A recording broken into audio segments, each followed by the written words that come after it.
The salt of the earth. Emisingi. Kituufu ddala nga bw'agambye nti emisingi tuba twaguse ku mpewo za Salt Media. Webale kubanga kwoli ku Salt Television ate era nawe ali ku Salt FM. Webale kubanga kwoli Mukama kikubalire. Amanya gange nze Dennis Mukulu. Programu eyitibwa emisingi Zabbuli ya 11 olunyiriri lwa 3 bagamba nti obanga emisingi girizikirizibwa mutuukirivu kiki kyateekeddwa okukola ku bugazi bw'ensi eno n'abali ebweru wa Uganda.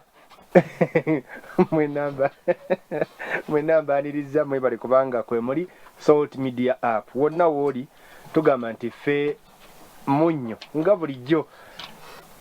Kantandike ne Pastor Kaizi musumba yebazibe Mukama. Yebazibe nyosi. Tusanyisa okulaba. Amina. Abataba n'abatuza mu namba lamusiza mu linnya ly'enjala Mukama waffe Yesu Kristo omwana atono mulamu.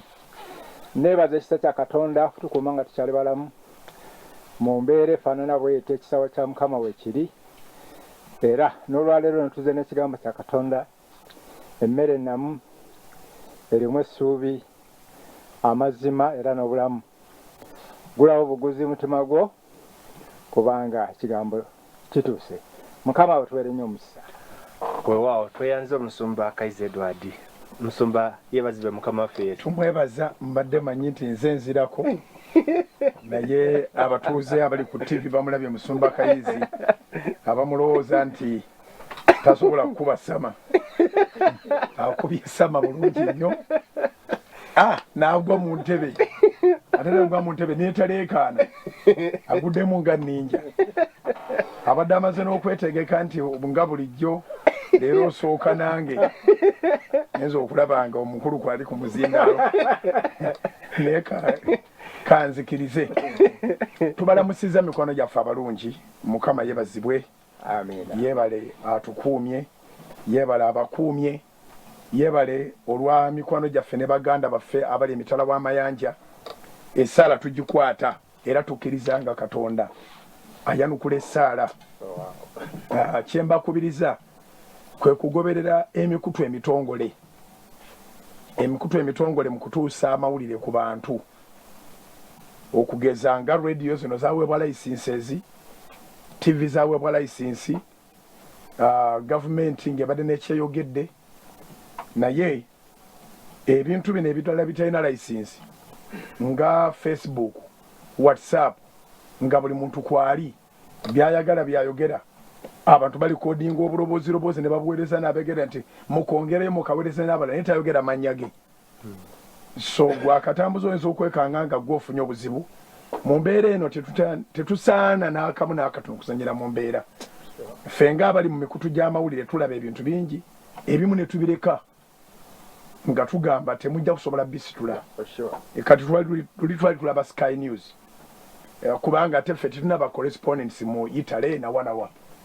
Nga tebakyalina obateeka mirambo nga kesi zibaweddeko. Wagalaba ago.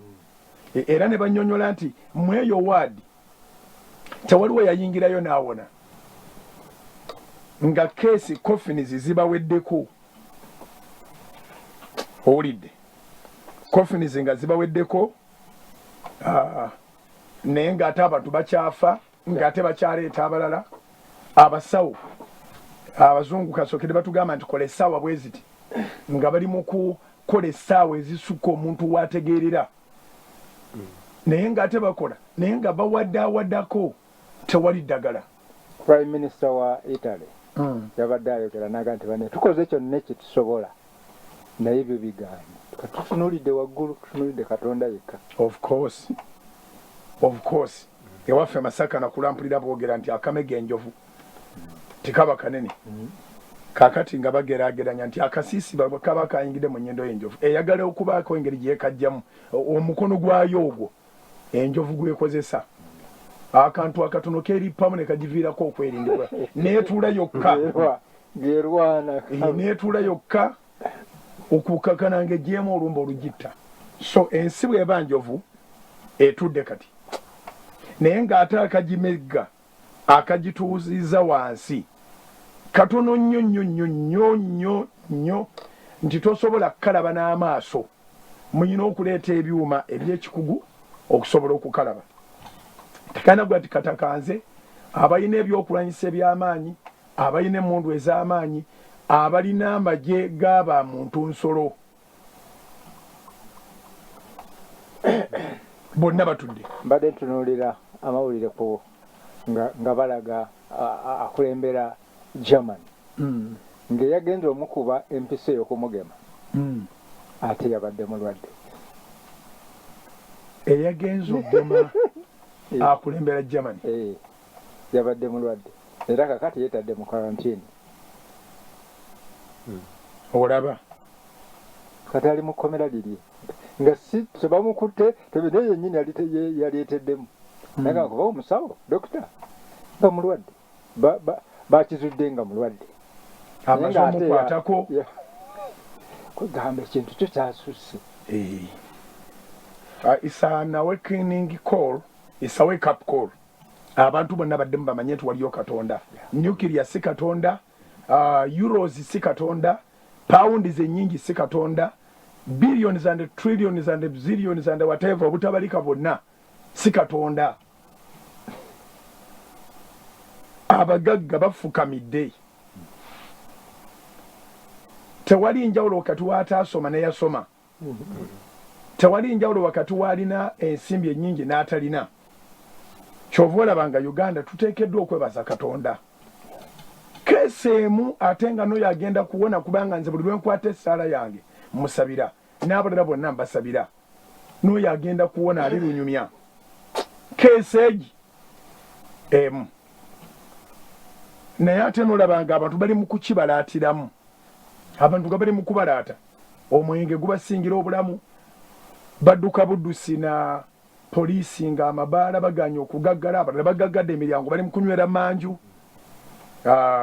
Abasumba bakitutte nga kyakusaagira ddala, bavaayo ewaka ne baleeta n'abaana ne babeera ku bituuti ne babalamu.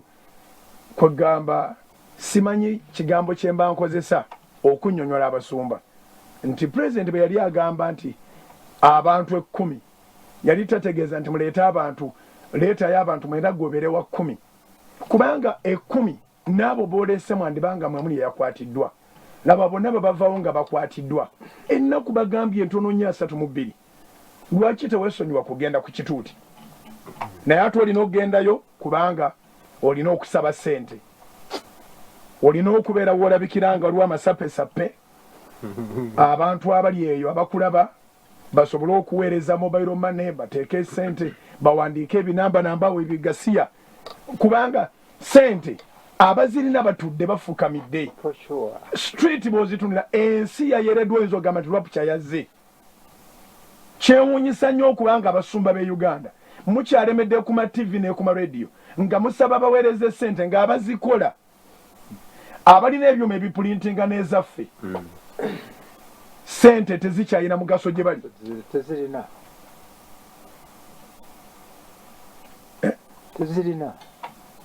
Ne mulonda abaana ba worship team mubaleete nga buli omu ava gy'ava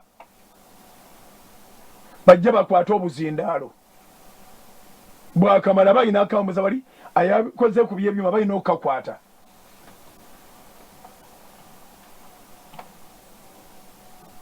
Obulamu kigambo kikulu. Kati tulina kuddayo mu Bayibuli. Sulemaani yayogera mu kitabo ky'Omubuulizi essula 3. Yonna kumbi yayogera ku mbeera nga bwe zikyukakyuka. Ne in particular olunyiriri olwokusatu. Tusomere mu Buulizi essula 3 olunyiriri lwakusatu. Ennaku tezinnagenda wala naye kyewuunyisa nnyo bakabona kye bali mu kukola. Kyewuunyisa. Kyewuunyisa. Kubanga tuwaliwo atalina ofiisi ng'etegerekeka. Katonda tajja lwa kuyimba. Katonda w'okusooka okuyimbira alyoka ajje yeewuunyisa. Waliwo w'otuuka. Kituufu okuyimbira Katonda. Saagala omuntu wa misquoting. Kituufu okumukubira ettendo. kituufu okumutendereza, but with the circumstances waliwo okwaya weetakolera. Nzijukira bwe nali nga naakalokoka ng'okumpa ebyokwokya nyinza okuyimba ennyimba 30 ez'omusaayi, kati ngenda okutuukira ddala okubyokya nga mpulira omusaayi gujjudde wono, omusaayi omusaayi omusaayi omusaayi gwa Yesu, omusaayi gwa Yesu, omusaayi gwe gutuwa, yimba omusaayi gwe, omusaayi omusaayi omusaayi, n'okoleza akabiri ng'okakoleza musaayi. Sigamba nti nayitirira, naye levels zigenda zijja, maturity etuuka n'ebaawo. Kati ne bwompita ng'olina essabo ng'amayembe gabuukabuuka gatya, nsobolera ddala okulikoleeza with the confidence that I have in God, with the maturity and with experience, with what I've understood in my God. Nsobola okukoleeza essabo nga twalyanjye oluyimba lwa musaayi. So tetwandibadde nga tu-exposing obulamu bw'abaana. Ekkanisa bwe ziba nga ziri ku shut down, mulina amaka malungi nnyo, mulina offices nnungi nnyo, abalina TV tewaliwo TV oba radio etalina studio. Abaana bano bandisigaddeyo waka ng'abalala bonna bwe baasigalayo. You don't need them. Newankubadde ng'oyagala confidence osabe ssente nga waliwo bangi abayimiridde awo, naye tobeetaaga kubanga abo abaana ne ssente zo tebaziriyako, tebalina na access, tebalina na busobozi bukwata ku ssimu ebeera egabibwa. Okujjako ogwo bw'ogikwasa ndikwata essimu gye tugabirako mobile money, naye agikutte ku lulwe, obwongo bwo bukugamba nti akubbye pini namba, bagiyita pini namba, ayinza oba nga yagitegedde kati bw'akutte ku ssimu era ebibuuzo byo ogiguddewo, ogikoze bwoti. So we should excuse them.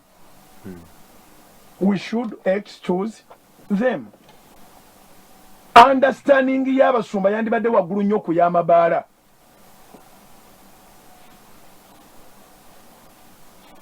Nibe baga gavumenti yennyini, gavumenti erina sources eza income nga ziri mu misolo byonna biri shut down.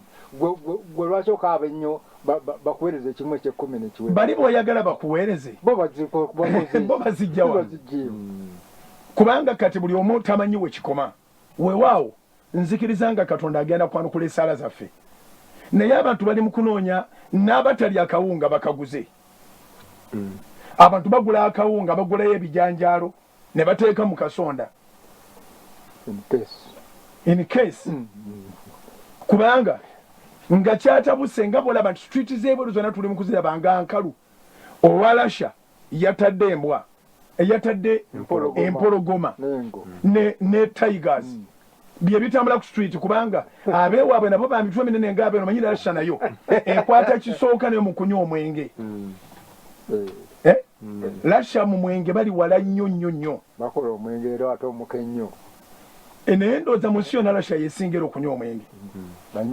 Banywi kaakati abo abanywi amagye agabasobola, lions and tigers basobola okubeera ewaabwe. Kaakati abasuma nabo beetaaga bateera embwa ku kyaki tebakwate kuba erigenda ku kyaki, kubanga the fact nti oyimirira ku kituuti oli insinuator.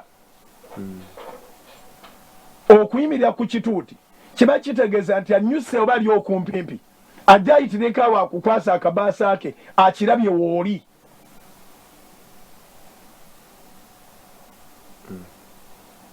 We should not abuse the influence that we have.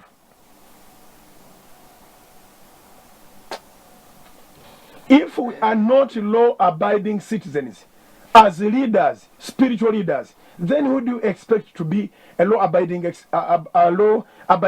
citizen? Omwemukiriza bwakulaba ku kituuti wadde nayo genda mu katale gye bamuganye,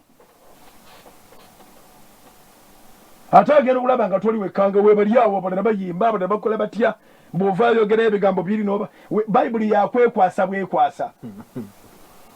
Bonna bonna ekyawandiikibwa bakitegedde lwaleero ebyomirembe ekyokubiri 7:14 abantu bange abatumiddwa erinnya lyange bwe baneetowazanga. Yawula okwetowaza n'okuŋŋaanya ssente. Olowooza abantu we batuukira ku ssa eriri mu by'omu mirembe ekyokubiri essuula 7 Onyole 14 nga ku lunyiriro lwe 13 bakugambye nti Kawumpuli asumuluddwa batuuka ku kwetobaza okwo nga bakyaliwo asolooza mobile money. Anti eri Musumba tugamba ziri tebazisoma. Ziri tebazisoma. Naye obwongo buteekwa okujjira. You can't become a leader when you don't know the word context. The passage context is very, very important. For sure. What is the context there?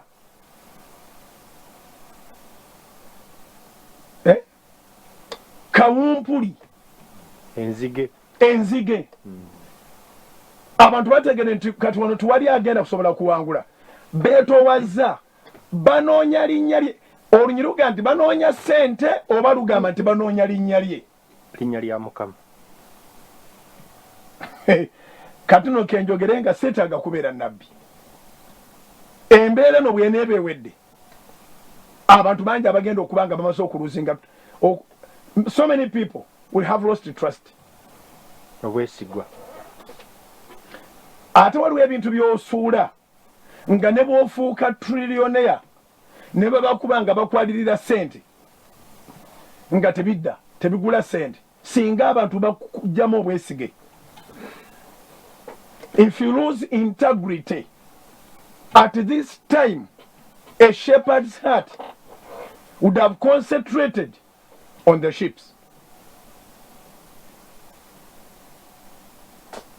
Mu kaseera kano ke tulimu omutima gw'omusumba gwandibadde guconcentratinga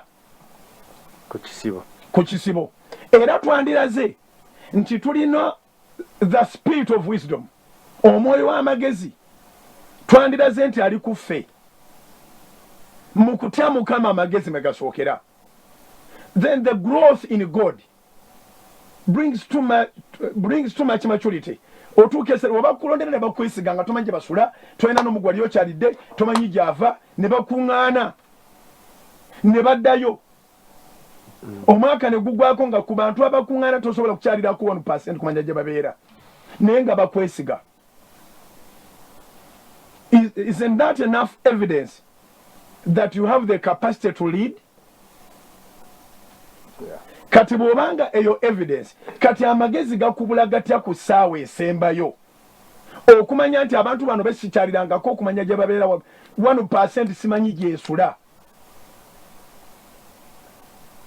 sisobolangako okuvisitinga to the extent of 1%. Kakati bwe bazzeeyo eyo ebibuuzo tebirina kubanga biga nti bakuweereza eki, ebibuuzo bigamba nti balyaki bayimiriddewo batya singa embeera eno eneesukkawo bagenda kuwangaalira mu mbeera efaanagana etya. Naye ate ekikwewuunyisa bano abazisaba balina ne gafaamu aganene balina ensuku balina n'ebisibo si bye byokka ne bizinesi zaabwe ennyingi ezikyatambula. Kakati okwagala ebintu ekyo kigambo kya Luganda kyekikolo ky'ebibi naye ate ekigambo eky'Oluzungu kyo kijjirayo ddala context yakyo mu bulungi. The love of money. The love of money is the root of all evil. Kano si kaseera nga n'ennaku tezinnagenda wala si yeffe abali obubi okusinga abali ebweru. Ffe tuli bulungi nnyo Katonda atubedde mu kutubeera ennyiriri tuleme kuzikozesa bubi. Togamba nti mu bikula eby'omu mirembe ekyokubiri Essuula 7:14 n'osomako katono n'otandika okunyolanga Mukama bw'anaawonya ensi yaffe kanooga nti muwandiike zino ennamba. Abamu bazitadde mu bold letters nga balinga abaziraga muzibe emirundi 10 nti weziri kati ku screen za TV z'abasumba b'abalokole weziri nemuzibe ateeko ziraba. So mbadde gamba nti seetaaga kuba nabbi okutegeeza nti sizoni eno egenda kugisaamu abantu obwesige. Sizoni eno egenda kugisaamu abantu ekitiibwa. Tugenda kusisinkana n'abantu abatannaba kulokoka nga bagamba wabula wakola ssente mu kaseera kali. mpa ku ssente kubanga kati nabo batudde ewaka balaba bandibadde basuubira eddoboozi ery'essuubi naye gye basuubira eddoboozi ery'essuubi 95% babasaba ate bba okuweereza ssente kati wemunasisinkanira mwenna bano abatudde ababadde baagala enjiri abandibadde bafuna n'akaseera akalokoka wemunasinkana ajja kugamba mpa ku ssente bw'obanga yeegaana nti ozina ng'akugirayo essimu ye ng'akulaga screenshot gye yakuba ngakati ate zino zonna zino ze wali osaba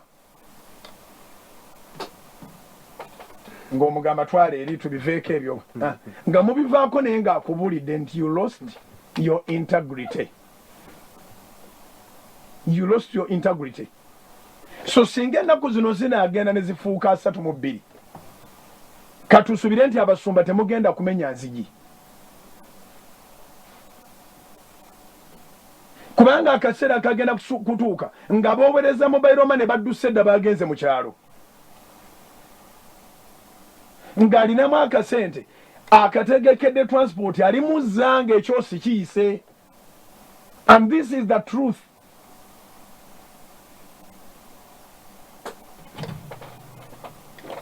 Okitegedde.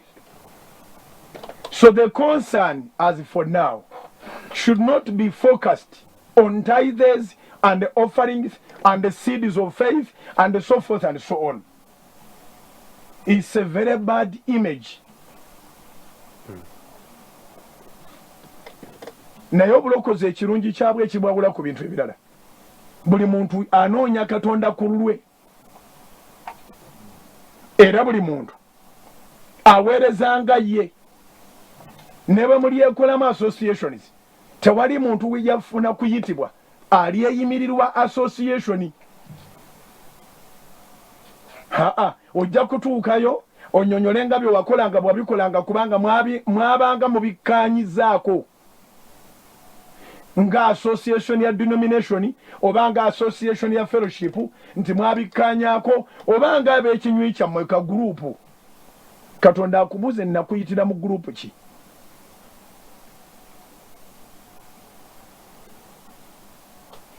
Katonda akubuze nakuyitira mu gurupu ki? Obanga mwe abatambudde amawanga abalina bizinesi ezenkaniddeawo abasolooza ebirabo ebyabulunaku n'ebimu bye10 temusobola kuyimirirawo nga temusabye ssente ate olwo bwe mubadde muzijjako.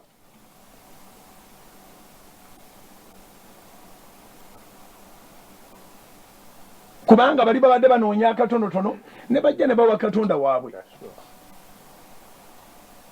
Kati okubabuulira ennyiriri ze babadde bamanyi nabo bennyini n'omala n'ozibikka n'omululu gwo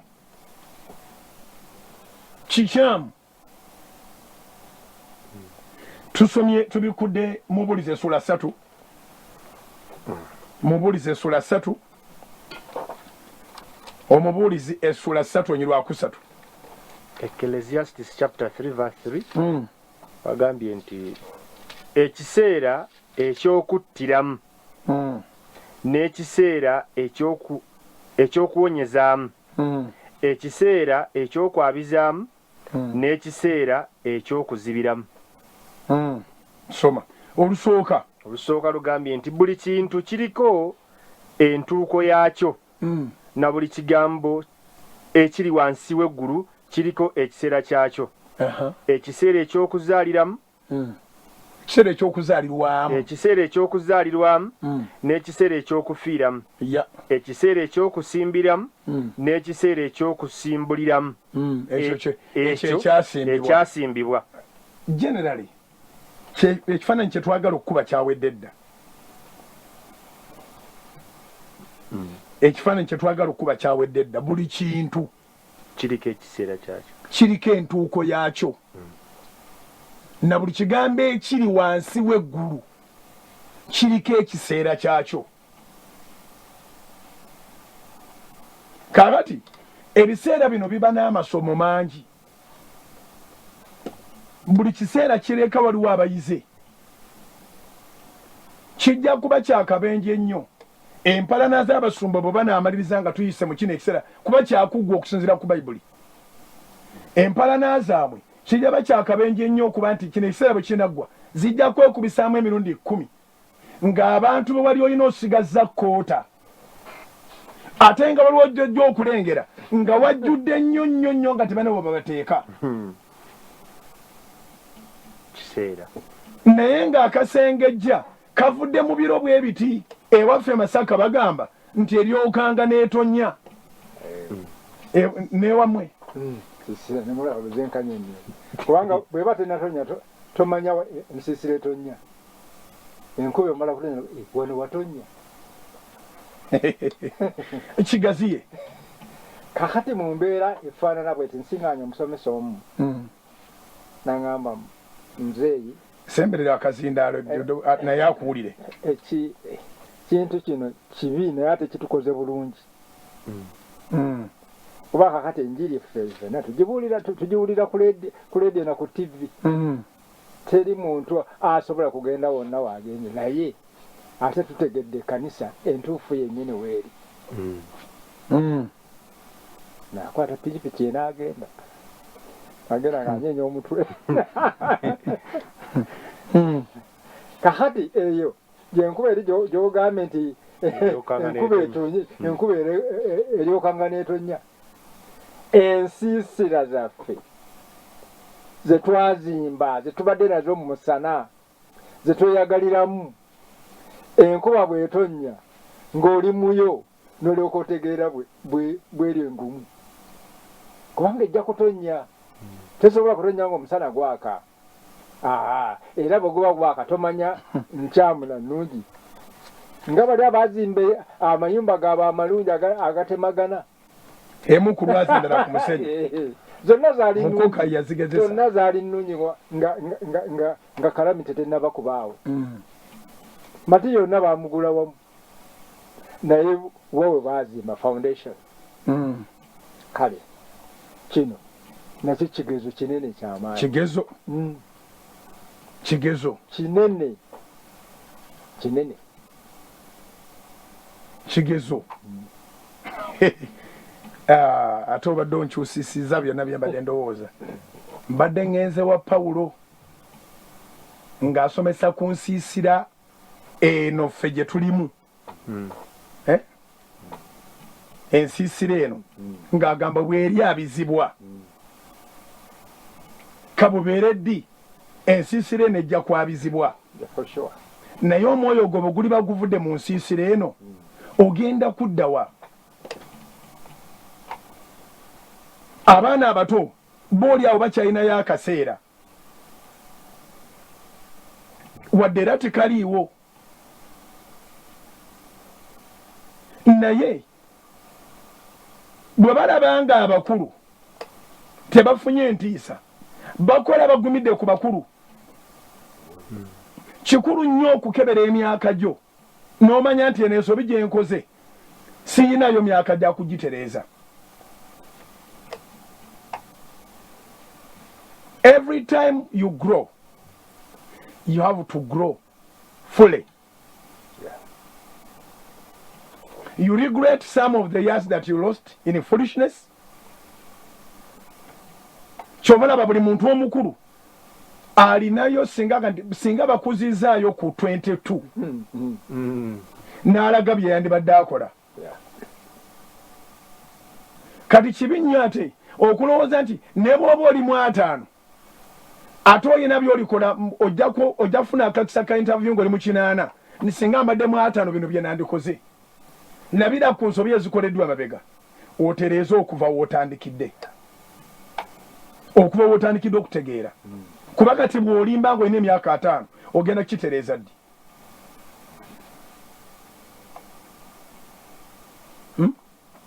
Tewali. Tugenze mu kitabo kya Yobu. Yobu essula ya 14 olw'omusanvu okutuuka ku lw'omwenda. The book of Job. The book of Job chapter 14 verse 7 to 9. Naye ndowooza tusooke tuve mu birango kasita abantu tubabuulidde tuveeko mu mulango butono nnyo tukomewo. Soul Television, Femunyo. Soul Television. Femunyo. Anjala kuddamu okujukiza abasumba yonna gye muli mu linnya lya Mukama waffe Yesu nti TVN Salt Media Katonda yagituwa. Eddoboozi terigenda kusirika.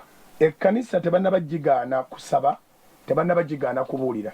Baatuganye kukuŋŋaanira wayinza kuva ndwadde, naye omuntu asobola okubaako waasinzira message neetuuka. Ebiro bino Mukama yabimanya. Nolwekyo tuyina abasumba be twalikodinzeeko jjo, tugenda kuba nga tuba playinga. Singa bakutuukako tokakibwa, oli waddembe okugaana, oli waddembe okukkiriza. Tewali wadde ekikumi kyowa baweereza ba Salt nga bakutuuseeko nti batwala programu y'oku Salt eplayingibwe. Kubanga naffe tugenda playinga programu yo ku bwereere. Enteekateeka zikyali kuba n'abatuli okumpimpi, naye nga ng'embeera bw'ekyatambula tujja kutuuka n'okubali ewala, abali e Busoga, abali e Mbale, abali e Kasese, Fort Portal, Mbalala, tugenda kubatuukako. Bwe tukutuukako tuwe enjiri ffe tugiteeke ku mpewo free of charge. Tugenda tukuliyetinga obudde mpola mpola. Kati nga ku makya ku ssaawa 4 paka 5 wabaddewo music twali nsonga laki tubagenda wo njiri. Tunoonya bwe tuteeka enjiri. Tugenda kuteeka abasumba ab'enjawulo mu kaseera kano. Tuteeka okuimprovisinga si ffeffeka abalina ekyokwogera. Tumanye nga bangi mulina ekyokwogera. Nolwekyo abamu amasimu game tugalina, amalala tuli mu kuganoonya, abaweereza ba Salt babakutuukako, wulira emirembe, yogera ekkanisa yo, yogera obuweereza bwo, yogera ekigambo Mukama kyatadde ku mutima gw'omu kiseera bwe kiti, buulirayo akaddakiika katonotono, saba essaala, tugenda biteeka ku Salt TV free of charge. Si buvunaanyizibwa bwaffe okwogera nti gundi twamutuukako n'agaana. Buvunaanyizibwa bwaffe okuteekayo eyakkiriza. Bikkula. Yobu essula 14 okuva ku lunyiri olw'omusanvu okutuuka ku lw'omwenda. Wagambye watya?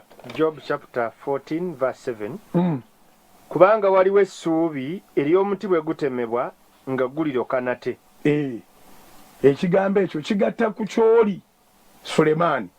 Kino kya Yobu. Ayogerera mu nnaku empitirivu naye nga Omwoyo Omutukuvu amuwa ebigambo eby'essuubi. Sulemaani agambye tewali mbeera ya lubeerera. Kaakati ne Yobu naye wonna agasseeko. Bayibuli egamba nti abajulirwa 2 oba 3 kye boogera kikakate. Ekinywerenga. Yobu essula ya 14 olunyiri lwa 7. Kubanga waliwo essuubi ery'omuti bwe gutemebwa nga guliroka nate. Era ng'ettabi lyago etto teririfa. Ekikolo kyago newankubadde nga kikaddiwa mu ttaka, n'ekikonge kyago ne kifiira mu nsi. Naye olwakaloosa k'amazzi gulimulisa, ne gusuula amatabi ng'ekisimbe. Butereevu. Waliwo akaseera nga kati ebyowaggulu tebikyakuyamba. Singa obadde muti nkati nga ky'olina okunoonya kweyongerayo obuziba. Emiti egimu mugirabira wano ng'emirandira giri mu mayiro 3. Ng'eyo yonna gunoonya ki? Survival. Gunoonya amazzi. Mu kaseera kano buli alowooza nti ndowooza omulaba atutemyeyo, atusazeeyo, kaseera kakufukamira ku viivi. Tweyongereyo ebuziba. Eviivi ligenda kusika omukisa. Eviivi ligenda kusika obulamu. Eviivi ligenda kuzaala obujulizi. Newankubadde nga alaba gy'okolera waggaddwa. Newankubadde nga alaba gy'osabira waggaddwa. Naye weeyongere bweyongezi buziba. Mu biseera eby'emitawaana tewabaawo ate kunoonya ssente, wabaawo okunoonya Mukama. Daniel yalina obuzibu, naye mu biseera bye eby'obuzibu wogambira nti kati bulinnya enkandago, naye yafuna coronavirus owuwe. Buli mulembe gulina corona. nga muzi coronavirus owa Daniel va kuono nti weggali tajja kulumba naaba mu ngalo bano bayisa tteeka basonda n'ebibonerezo anaajemera ekkondeere ly'okusinza kabaka wakusula mu kinyanga kijjuddemu empologoma. The situation is a bit similar. Russia yatadde empologoma ziri mu street zitayaaya. Kati Daniel n'amanya nti si kaseera ka kuyomba n'abantu era si kaseera ka kutegeeza bayudaaya banne abali mu buddu nga ye. Waliwo olutalo lw'otegeeza ekyalo ne wabawo olutalo lw'olwananga ggwe. So Daniel ne yeeyongera bweyongezi kusaba nga n'abayitayo abaali bamuganye okusaba kati balina ne evidence nti asaba emirundi 3 gye balabako kubanga Daniel yasabanga ekiro amadirisa agaggudde hati kati emisana amadirisa yagaggulanga mulwopere ddala naye ku 9 yazuukukanga 11 yazuukukanga 12 yazuukukanga. Kimu kye tutegeeza ensi kaakati avoid the spirit of fear. Singa Daniel yatya tenna ddwaliro lyandisobodde mujjanjaba kubanga abateesa be bannannyini nsi batula be bajjuziza kabineti musajja muddu buddu kabaka be basobola omutuukako buli lunaku newankubadde nga amwagala ali blocked balabanga agenze wala bamwogeza n'omwogeza bwe baatuuka ewa Daliyo ne baga nti twateesezanga ne Daniel kwali kati ne bablookinga alituuka atya wa Daniel ebintu nga bwe byali edda bwe biri n'olwaleero eyo be bablookinga okutuuka ku mukulu oba ku bakulu va kwoli yekka basobola okugoba mu kampani ng'omukulu n'akuwa ne promotion nga tamanyi nti wagenda dda basobola okugoba mu kampani omukulu n'akuwa ne promotion nga lozo okyali mukumbe wagenda dda omutibe guba gunaaloka waliwo akaseera kati nga tolirayinga ku makoola nga si matabi nga amatabi g'okolerera ate kati gali mu maaso eyo tudde musomenyeri kuba n'eddakiika zituweddeko. Yobu essula ya 14 olunyi lwa 7 okutuuka ku lw'omwenda abo ba triplex batambulira wamu. Kubanga waliwo essuubi weriri mu buli ngeri yonna ery'omuti bwe gutemebwa nga guliroka nate. Kati omuti gulina enjiri eri 5 tegwetaaga kulekaana mutemi. Tegwetaaga omutemi kale naye tegwina musumba agendayo gubulira. Emiti n'ewaka bagutema ababadde bagukyalira olw'ekisiikirize tibaddamu kujjawo ate weeguli gwavuddewo. Soma. Kubanga waliwo essuubi ery'omuti bwe gutemebwa nga guliroka nate era ng'ettabi lyagwo etto teririfa n'ekikolo kyagwo newankubadde nga kikaddiwa mu ttaka. Setback eyo okubanga osaliddwayo otemeddwa bwodda odda n'experience ettabi ettolina ekirigaana okufa kyakabenje nnyo okufirwa bizinesi n'ogiddamu era neefa. Soma.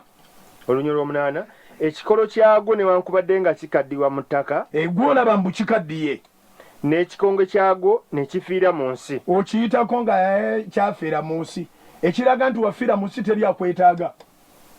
Omuntu omulamu bamunoonya emisana n'ekiro ne olwobeera ng'oli mulamu naye ng'obulamu bwe olinga yafiira mu nsi bane babuuza bane gundi yabulirawa ali ezo wambaza kati alingawa ani amanyi olinga yafiira mu nsi. Soma lw'omwenda naye olw'akaloosa k'amazzi guli mulisa ne gusuula amatabi ng'ekisimbe. Kaseera kakusika akaloosa k'amazzi amazzi mu njiri eno ya Mukama waffe gakiikirira omwoyo omutukuvu. Kyovula bwe baamukuba effumu mu mbiriizi n'avaamu omusaayi n'avaamu amazzi sacrifice ey'omusaayi n'amazzi akamanira ak'omwoyo omutukuvu. Kano kaseera ka kunoonya mwoyo mutukuvu, kaseera ka kusika mazzi, okomewo ng'amaanyi gokka ag'omwoyo omutukuvu gw'olina.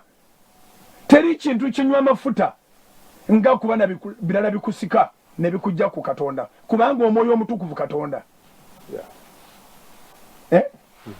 Teri kinywa amafuta nga kufuna birala bikusika.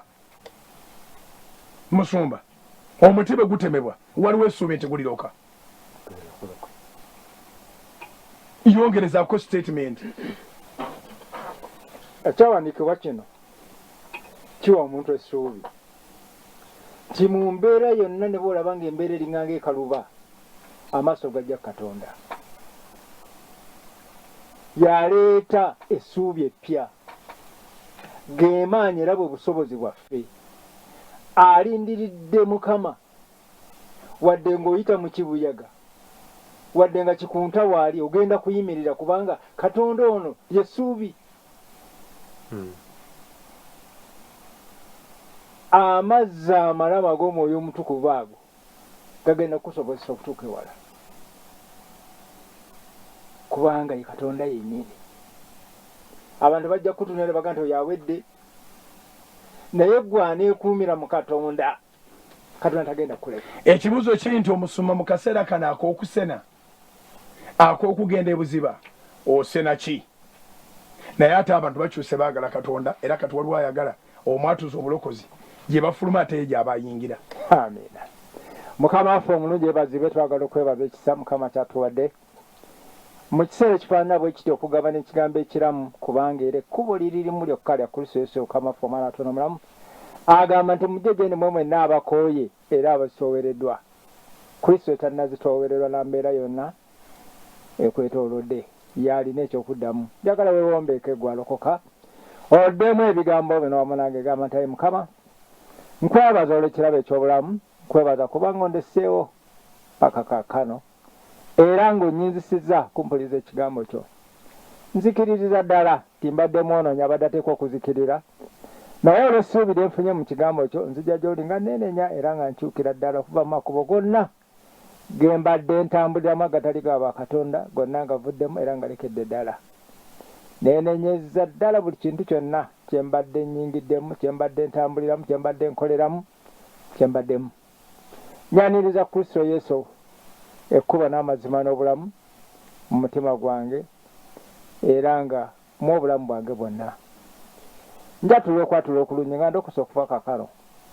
Mpa amaanyi n'obusobozi okuwangula ebyo byonna ebyobadde byempangulwa nga sinalokoka. Era nzijuza omwoyo gwo omutukuvu, tambuliza munoneza ekigambo kyo, era nyinzisa n'okubala ebibala ebyokwenenya kwenenyeza leero. Kwebaza Kitange, kwebaza Kristo Yesu okunjagala, n'ondokola, n'onziza obujja. Gulumizi batenderezebwa, mu Kristo nsabidde, amiina. Gwazeemu essaala eyo olokose, naawe abadde asesetuka, Mukama akuziza obujja. Kati ekisigadde, genda onoonye ekkanisa ey'amazima eri ku musingi gw'ekigambo kya Katonda ey'abalokole, oyanjulira omusumba, mugende nalokokedde ku puroguramu y'emisingi. Omusumba oyo ajja kwaniriza era ajja kulaga engeri gy'ogenda okutambuzaamu obulamu obujja bw'oyingiddemu oba obuwanguzi. Mukama akutwere nnyo omukisa. Katwebaze Taata Kitaffe Omutukuvu, tukwebaza si ffe naye ekisa kye kingi Mukama kitulosiza ne kituyinzisiza okugabana ekigambo ekiramu eky'amazima. Ate tukwebaza nnyo nnyini kubanga okinywezezza bw'olokodde era bw'ozizza obujja. Si ffe ffekka ne bonna abatambulira mu ntiisa ekigambo kya Katonda, ababuulira enjiri ey'amazima era abalindirira okulabisibwako. Mukama tuweere wamu ekisa, obukuumi n'obugabirizi, nga tugenda okuva mu kifo kye tusaba ekisa n'obukuumi. Ate tudde nga tulina obujulizi obujja obw'ekigambo kyo, mu Kristo tusabidde, amiina. Ono Gerard atuweereza message aga nti amakanisa agamu twagategedde gazimbibwa nga gali mu mannya g'abantu, n'obuweereza bwennyini buli mu mannya g'abantu, n'olwekyo ag'abantu galina okusigala nga galwaninga bizinesi z'abantu, n'aga Katonda gajja kusigala nga agakola omulimu ogwa Katonda. Thank you so much for that maturity. Mukama abakume temuva ku Salt Media lancha batwazikyusa, buli kimu twakikyusa. Mbeera mu studio, naawe beera ku mudaala gwo, beere waka, beera buli wantu wonna okutuusa kino lwe kiyita, kubanga kijja kuggwa. kijja kuggwa omuti gutemebwa guloka ne bwe guba gunaaloka gulekeraawo okulowooleza mu makoola kati ne gulowooleza mu mirandira tova ku sooti. Soul Television, Femunyo.